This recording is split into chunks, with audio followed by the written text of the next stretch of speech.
এই জমিনে যারা নাগরিক তাদের কথা চলবে, কথা কোন ঠিক না?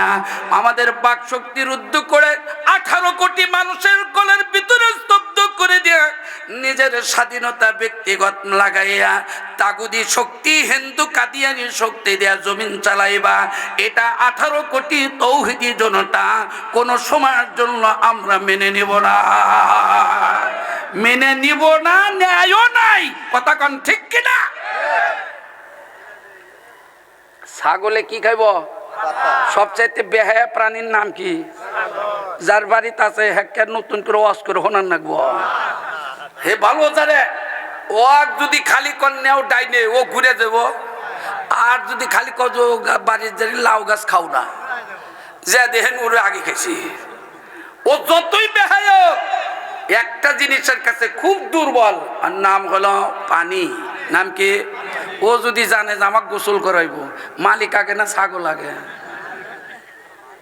মালিক আগে। ও পানি দেখে খুব ভয় করে। এই জাতি স্বৈরাচার পলাতক সরকার, ও জানে, ও খুব সাহসী। পুলিশ, র্যাব, সেনাবাহিনী দিয়া, পুলিশ নাই, সেনাবাহিনী নাই, প্রশাসন নাই, এরা দুর্বল। কথা কর না কেন? এরা দুর্বল। এই জন্য ছাগলও খুব খুব বাজি, আদরেরও, কিন্তু পানির কাছে দুর্বল। মালিক নিয়ে যাবো গোসল করে, বর শরীর বাসনা করে না গন্ধ হয় কি? বাড়ির যারা বাড়িতে আছে বাড়ির কাছে যা জাতি গেলে নাক ধরে যা নাকি, আর কম আমি আর কইলামই না। ছাগল নিয়ে যাবো পুকুরে গোসল করাইবো, ছাগল খবর পাইছে যে আমাকে পানিত নামাইব, কন থেকে ও যা হেরে ব্রেক দিছে, কি ব্রেক মারছে 2 পাও দিয়া।